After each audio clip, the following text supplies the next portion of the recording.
The First Amendment? Yes, of course, and I feel like there's a big attack on that, and that Right. many people agree with me.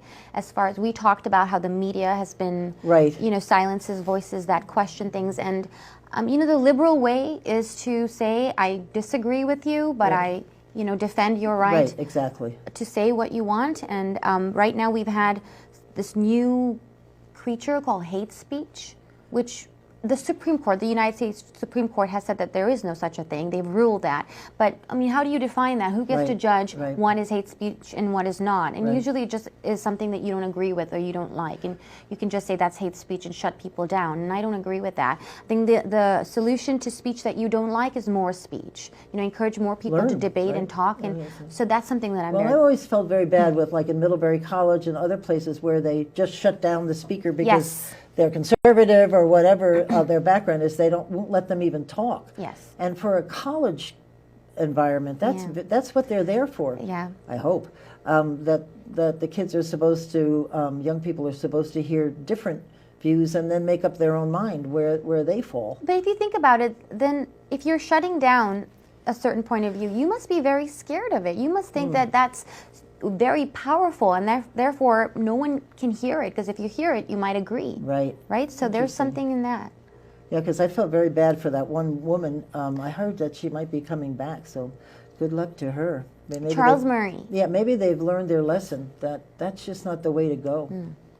The other one is, which I have a friend of mine, I read this to him and he just said, love her, boosting recruitment for rural VFD and EMS. Yes. And you're right, there's such a shortage. Right. And in our rural towns, as you know, so our volunteer firefighters and our EMS personnel, I think they really embody the spirit of the theme, which is small towns, big hearts. Right. Because they're volunteering their time and their labor. Right. And in many of these rural areas across our state, this is the first and sometimes only access that you get to first responders, you know, when you have volunteer ones. Right. But we're seeing a depletion of that, and that Right. is because of the demographic crisis. You know, people are leaving. Yeah. And so I look at these institutions as valued pillars of our small towns, of the fabric of Vermont society, and it's very important to support that. Right. And I boost don't think they recruitment. get enough recognition Yes. either. I mean, Yes. you never say thank you to the firefighters, or sometimes you can get them to say thank you to the police, because that's what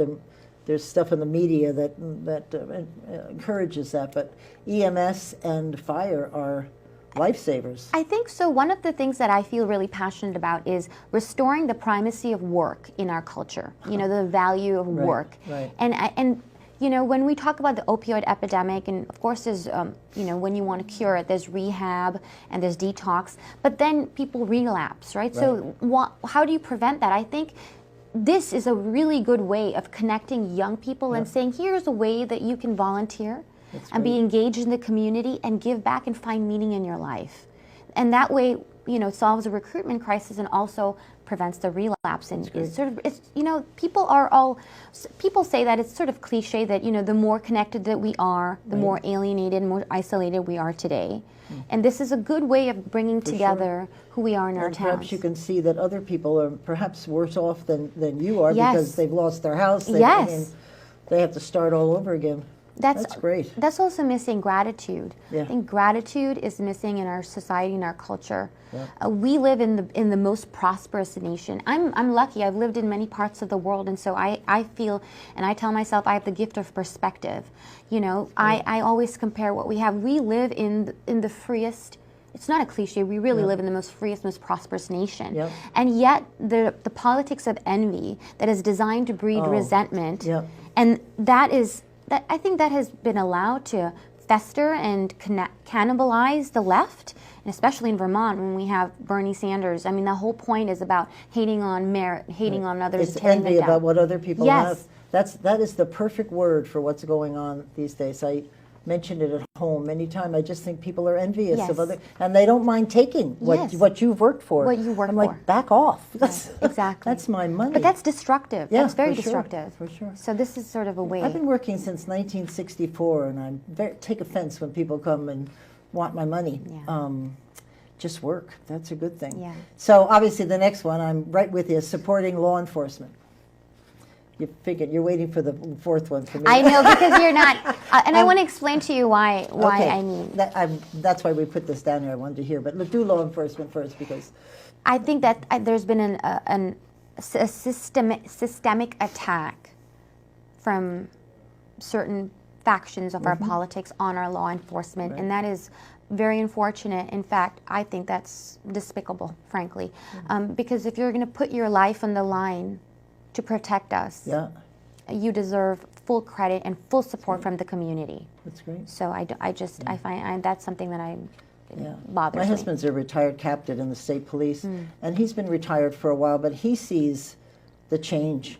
It wasn't like that when Yeah. he was in active duty, and it's very hurtful. I mean, it's very strange that people, because who do they call when they're Right. when they're in trouble?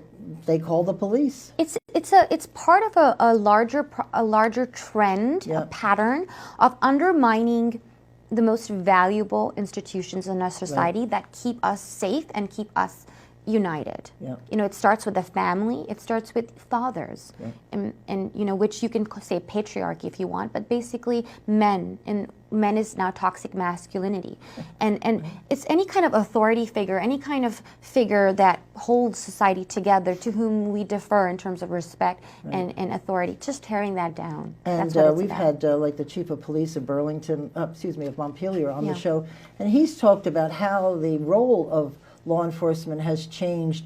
It's almost a human services role where they really are reaching out to people who have mental problems, who have health problems, and they're really taking on the role of a social worker in addition to law enforcement. So it's a unusual balance Right. of how they should handle situations. Right, when you create a void, someone has to come in and fill it, right? Right.